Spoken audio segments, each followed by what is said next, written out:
امریکی صدر Donald Trump نے غزہ کی پٹی پر طویل عرصے تک نظام سنبھالنے کا اعلان کرتے ہوئے کہا کہ غزہ میں طویل المدتی ملکیت کی پوزیشن دیکھتا ہوں۔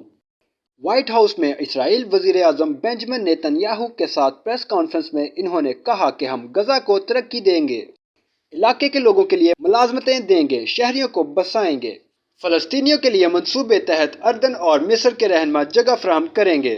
ڈونلڈ ٹرمپ نے کہا کہ مشرق وسطیٰ کے دیگر رہنماؤں سے بات ہوئی ہے، انہیں فلسطینیوں کو غزہ سے منتقل کرنے کا آئیڈیا پسند آیا ہے۔ اپنے منصوبے کے بعد غزہ میں دنیا بھر کے لوگوں کو آباد ہوتے دیکھتا ہوں۔ ان کا مزید کہنا تھا، میں اسرائیل، غزہ اور سعودیہ کا دورہ کروں گا۔ سعودی عرب بہت مددگار ثابت ہوگا۔ ہمیں امید ہے کہ جنگ بندی برقرار رہے گی۔ امریکی صدر نے کہا، بہت سے ممالک جلد ہی ابراہیم معاہدہ میں شامل ہوں گے۔ نیتن یاہو کے ساتھ ملاقات میں ہم نے حماس کے خاتمے کو یقینی بنانے کے طریقے پر تبادلہ خیال کیا۔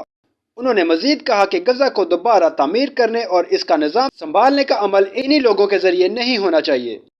ڈونلڈ ٹرمپ نے یہ بھی کہا کہ میں ایران کے ساتھ ڈیل کرنا پسند کروں گا۔ اگر لگا کہ ایران کے پاس جوہری ہتھیار ہیں تو یہ ان کی بدقسمتی کا باعث ہوگا۔